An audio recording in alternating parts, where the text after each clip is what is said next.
Hello student, today we will discuss about class 8th history lesson 2 colonization of India.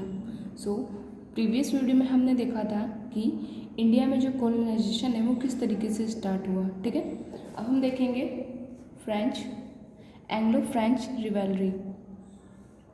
Around the middle of the 18th century English and French trade interested us in the centralise.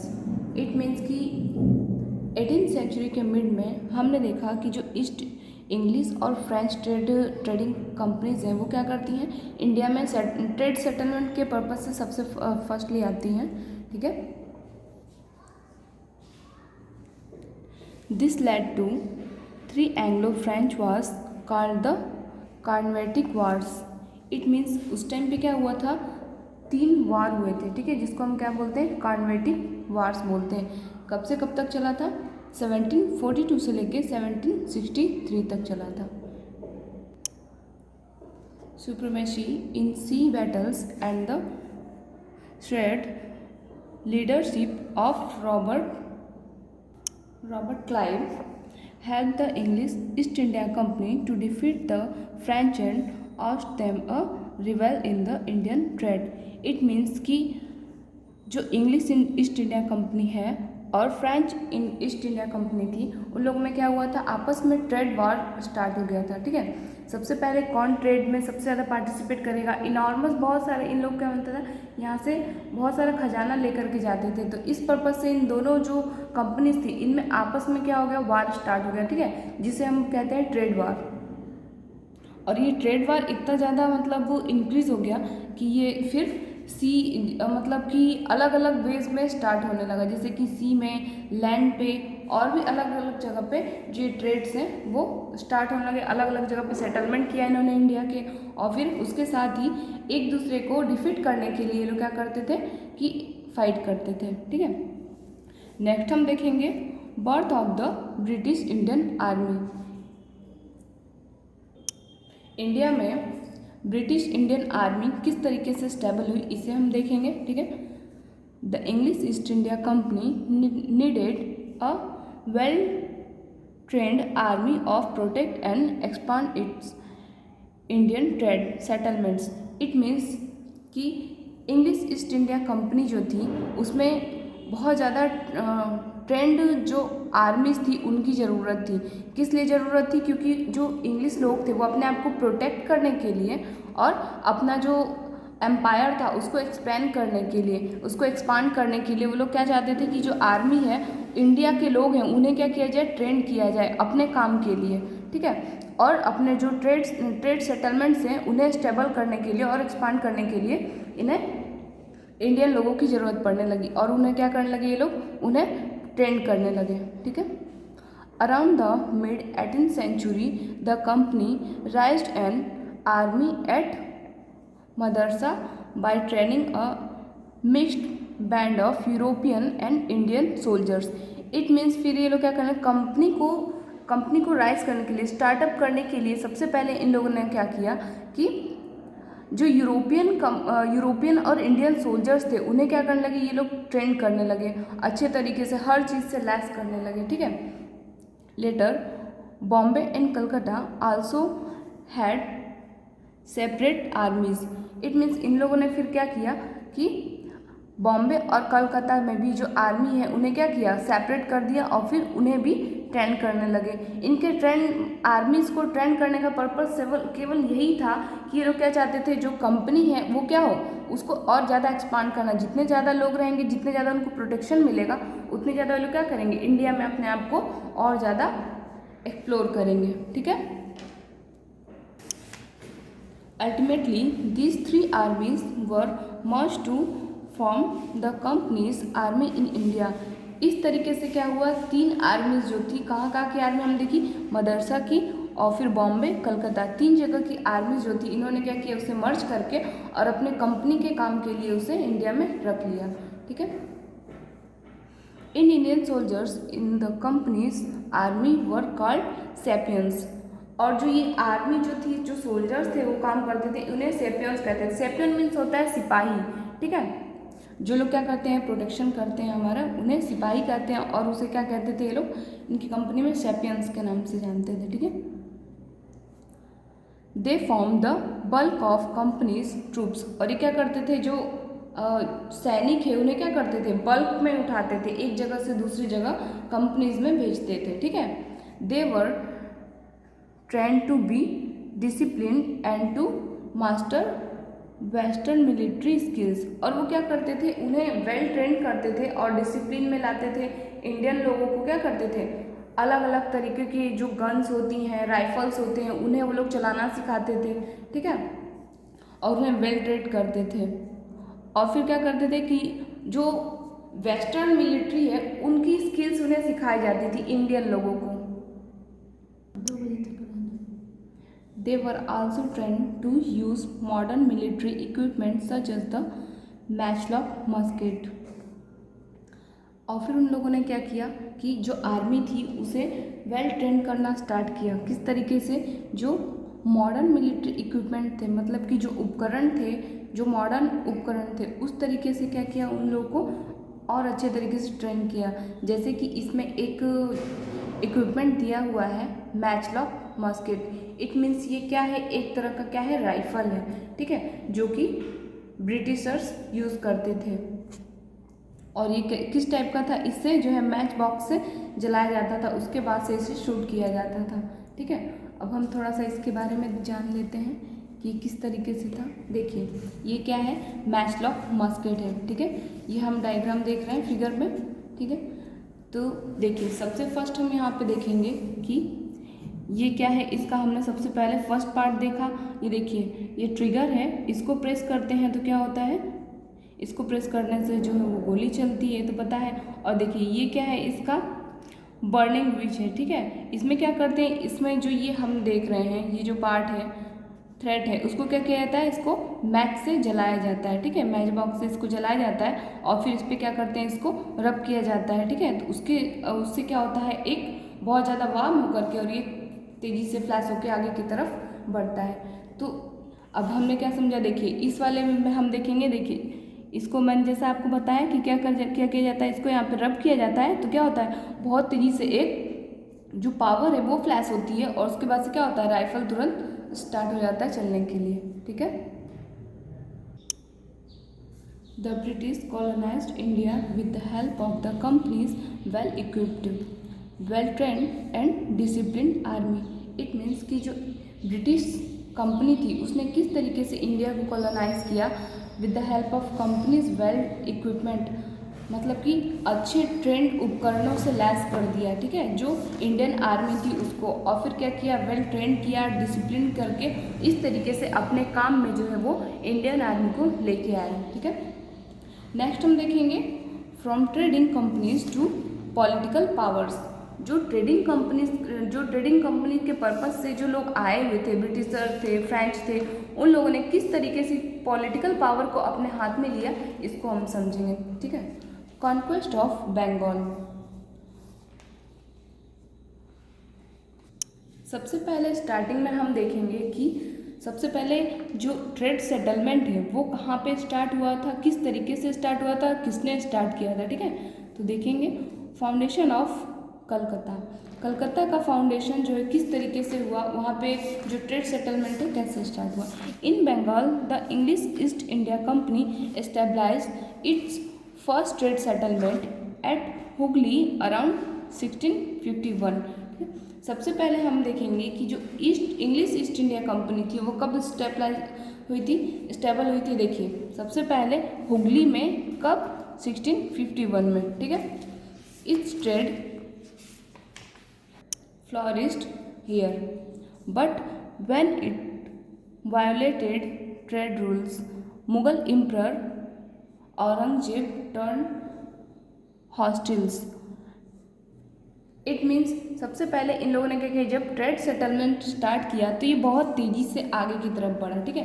But फिर कुछ time के बाद से क्या हुआ, violence start हो गया, ठीक है, अलग अलग कॉलेप्स होने लगे, ठीक है ना, मतलब सभी क्या करने लगा, आपस में एक दूसरे से टकराने लगे। Mughal Emperor Aurangzeb turned hostile, declared war on the company, and defeated its forces. Later, Aurangzeb permitted the companies to trade duty-free in return for the annual payments. It means सबसे पहले क्या हुआ, जब ट्रेड सेटलमेंट स्टार्ट हुआ था कहाँ पे, हुगली में 1651 में, ठीक है। तो क्या हुआ, सबसे पहले बहुत अच्छी तरीके से चला, लेकिन उसके बाद कुछ दिन के बाद क्या हुआ, जो वहाँ का इम्परर था, कौन था वहाँ का इम्परर, मुगल इम्परर था औरंगजेब, ठीक है। औरंगजेब ने क्या किया, उसका विरोध, सबसे पहले क्या किया, उसका विरोध करना स्टार्ट किया। फिर क्या किया, उनके बीच में वार छिड़ गया, है ना, कि मतलब वो वहाँ से क्या करते, बहुत इनॉर्मस चीज़ें लेकर के जा रहे थे और दूसरी जगह पे उसे व्यापार करके और अच्छे दामों में बेच देते थे, ठीक है। तो फिर क्या किया, कुछ टाइम बाद से जो औरंगजेब था उसने क्या किया, उनका विरोध स्टार्ट किया और फिर क्या किया, उनकी जो फोर्स, जो सेना थी, जो आर्मी थी, उसे हरा दिया। और फिर कुछ टाइम के बाद से जब ब्रिटिशर्स ने क्या किया कि जो औरंगजेब था उसे बहुत सारे मतलब पैसे दिए, और फिर उसने क्या किया कि जो औरंगजेब था उसने परमिशन दे दी कि आप मतलब कि बिना कोई ट्रेड कस्टम दिए हुए आप क्या कर सकते हैं, कंपनी को बहुत अच्छे तरीके से इंडिया में रन करा सकते हैं, और उसके लिए आपको कोई एनुअल पेमेंट वगैरह ड्यूटी फ्री मतलब देने की ज़रूरत नहीं है, कोई शुल्क देने की ज़रूरत नहीं है, ठीक है। आप पूरे साल भर आराम से इसमें ट्रेड कर सकते हैं। नेक्स्ट हम देखेंगे in 1690 Job Charnock's established in English factory at a place called Sutanuti. It means कि कब की बात हम कर रहे हैं, 1690s की बात कर रहे हैं, ठीक है। तब क्या हुआ था, जॉब चार्नोक्स आया था, उसने क्या किया था, सबसे पहले जो है फैक्ट्री स्टेबल किया था, ठीक है, जिसे हम क्या कहते हैं, जैसे कि सुतानुती के नाम से जाना जाता है, ठीक है। The factory was later fortified of to protect it from local revolts and attacks and named fort Williams. और फिर क्या हुआ कि ये जो फैक्ट्री स्टेबल की थी, किसने स्टेबल की थी, जॉब चार्नोक्स ने जो फैक्ट्री स्टेबल की थी, इसको सब बाद में किसने संभाला, फोर्ट विलियम ने संभाला। उसने क्या किए, बहुत सारे जो लोकल रिवोल्ट्स थे और अटैक्स थे वो किस पे किए, जो उस टाइम के जो मुगल इम्परर्स वगैरह थे इन लोगों पे किए, ठीक है। और फिर क्या किया, उससे इन लोगों को प्रोटेक्ट किया, इस कंपनी को जो है उसने इस तरीके से प्रोटेक्ट किया। Soon after this the company was granted the zamindari of Sutanudi and two other villages Govindpur and Calicut. It means फिर इन लोगों ने क्या किया, जो कौन था, विलियम, फोर्ट विलियम था, उसने क्या किया, ये ग्रांट कर दिया कि जो जमींदारी है उसे क्या कर दिया जाएगा, लागू कर दिया जाएगा, कहाँ कहाँ पे, 2 विलेजेस में और एक कहाँ पे, सुतानुती जो जगह थी वहाँ पे, ठीक है। तो हम ये जानेंगे जमींदारी जो होती है वो क्या होता है, ये क्या होता है, राइट टू कलेक्ट रेवेन्यू, ठीक है। इट मीन्स कि क्या करते हैं, जो लोग होते हैं, जो रॉयल लोग होते हैं वो क्या करते हैं, जो पीजेंट्स वर्कर्स होते हैं, लेबर्स होते हैं, उनसे क्या करते हैं, पैसा लेते हैं, उसे हम क्या कहते हैं, right to collect revenues, revenue collect करना, ठीक है। मतलब कि उनसे किसी भी चीज़ के एवज में पैसा लेने को हम कहते हैं जमींदारी, ठीक है। या फिर उनकी ज़मीन पे जो उनके पास लैंड है उस पर क्या करें, हम वर्क करें, उसके मतलब अकॉर्डिंग हमें क्या करेंगे, पे करेंगे, इसे भी हम जमींदारी व्यवस्था कह सकते हैं, ठीक है। और ये कहाँ कहाँ पे स्टार्ट हुआ था, गोविंदपुर और कालीकट में, ठीक है, जो कि कहाँ पे है, कलकत्ता में है। The fortified settlement of Fort William along with these 3 villages later come to be called Calcutta. और फिर क्या होता है, जब जिसमें ये स्टार्ट किया गया था, जो विलेजर्स, जो कौन कौन से विलेजेस थे, गोविंदपुर और कालीकट, ठीक है, उसको फिर बाद में क्या किया गया, जो फोर्ट विलियम था उसने क्या किया, इन जो 3 विलेजेस थे उससे बाद में क्या कहा, कलकत्ता कहा, ठीक है। Conflict between the company and the nawab of Bengal. फिर जैसे ये लोग अपनी कंपनी स्टेबल कर रहे थे, फिर क्या हुआ, धीरे धीरे जो है वो इनके बीच में कॉन्फ्लिक्ट्स होने लगे, ठीक है, टकराव होने लगे आपस में, किसके किसके बीच, जो कंपनी थी इंग्लिश ईस्ट इंडिया कंपनी और जो उस टाइम के नवाब थे उनके बीच क्या होने लगा, कॉन्फ्लिक्ट होने लगा, ठीक है। Trade in Bengal fetched enormous profits for the company as goods from Bengal formed much of the English import from Asia. The company had the right to duty-free trade, but the company's servants misused this right. They carried on illegal private trade and did not pay the trade duties payable by individual merchants. It means सबसे पहले क्या हुआ, जो बंगाल है उसने क्या किया, बंगाल से इन लोगों ने क्या किया, जो कंपनी थी उसने बहुत ज़्यादा बड़े अमाउंट में क्या किया, प्रॉफिट गेन किया, ठीक है। तो प्रॉफिट गेन करने के बाद इन लोगों में क्या हुआ, और वैसे भी जो प्रॉफिट गेन करते थे उसको ये लोग क्या करते थे, जो गुड्स एंड सर्विसेज थी उसे क्या करते थे, ये लोग एशिया के अलग अलग मतलब पार्ट में इंपोर्ट करते थे और हाई प्राइसेस में उसे बेचते थे, ठीक है। और फिर क्या होता था, ये लोग का मतलब कंपनी थी उससे पहले ही जो था, किसने, औरंगजेब ने क्या किया था, ड्यूटी फ्री ट्रेड करने के लिए उसे परमिशन दे दिया था कि एनुअल पेमेंट उसको मतलब ड्यूटीज नहीं देनी पड़ेंगी और वो क्या करेंगे, फ्री ट्रेड कर सकेंगे, ठीक है। इसका फ़ायदा किसने उठाया, इसका फ़ायदा उठाया जो वहाँ के कंपनी के जो सर्वेंट थे, उसने इसका क्या किया, मिसयूज स्टार्ट कर दिया, ठीक है। उन्होंने क्या किया, इलीगल अपना खुद का प्राइवेट ट्रेड करने लगे वो लोग, ठीक है। कंपनी के साथ भी धोखा कर रहे थे और साथ साथ ही इंडिया के साथ तो धोखा हो ही रहा था। तो उन लोगों ने क्या किया कि प्राइवेट अपना ट्रेड स्टार्ट कर दिया और वो लोग क्या करते थे, किसी तरह की जो ड्यूटीज़ थी वो पे नहीं करते थे, व्यापार शुल्क जो होते थे वो नहीं देते थे, ठीक है। और जो इंडिविजुअल मर्चेंट थे वो लोग क्या करते थे, उनको मतलब कि वो लोग क्या करते थे कि कोई किसी तरह की कस्टम ड्यूटी पे नहीं करते थे, तो क्या होता था, कंपनी को लॉस होता था बहुत ज़्यादा, मतलब ह्यूज अमाउंट में लॉस होता था, ठीक है। क्योंकि जो उसके सर्वेंट है, जो वर्कर है, वही क्या करते थे, उनके साथ धोखेबाजी करते थे। This cause a heavy loss of revenue to the nawab of Bengal who grew hostile to the company.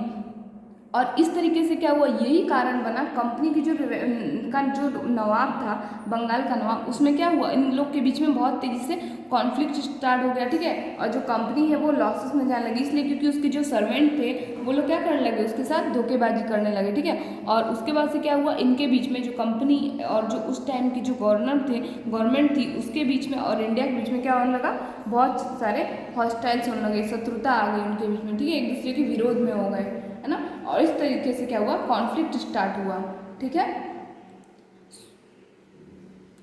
Till the mid 18th century Nawab Murshid Ali Khan and Nawab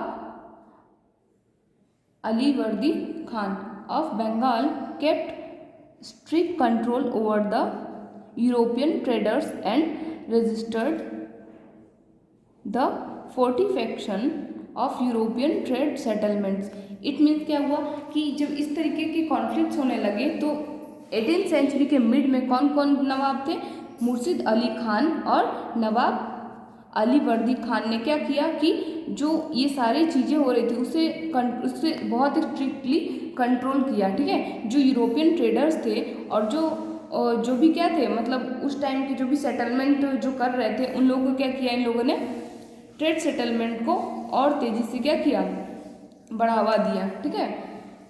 Siraj-ud-Daulah succeeded Ali Vardi Khan as नवाब इन 1756। और फिर क्या हुआ, जो कौन था उस टाइम में, सिराजुद्दौला था, वो क्या हुआ, अली वर्दी खान एज नवाब, मतलब कि वो क्या हुआ, वहाँ का फिर नवाब बन गया। कब बना, 1756 में। He drove the English out the Calcutta from expanding fortification against his orders misusing trading rights, but Robert Clive soon took charge of company's forces in Bengal and और फिर उसने क्या किया, जो सिराजुद्दौला था उसने क्या किया, बहुत सारे तरीके के मतलब जो एक्सपांसन था उसको क्या किया, उसके अगेंस्ट जो मतलब जो भी इसका मिसयूज़ करता था उस राइट्स का, उससे क्या करता था, पनिश करता था। ठीक है, और फिर क्या हुआ, एक रॉबर्ट क्लाइव जो था, क्या था,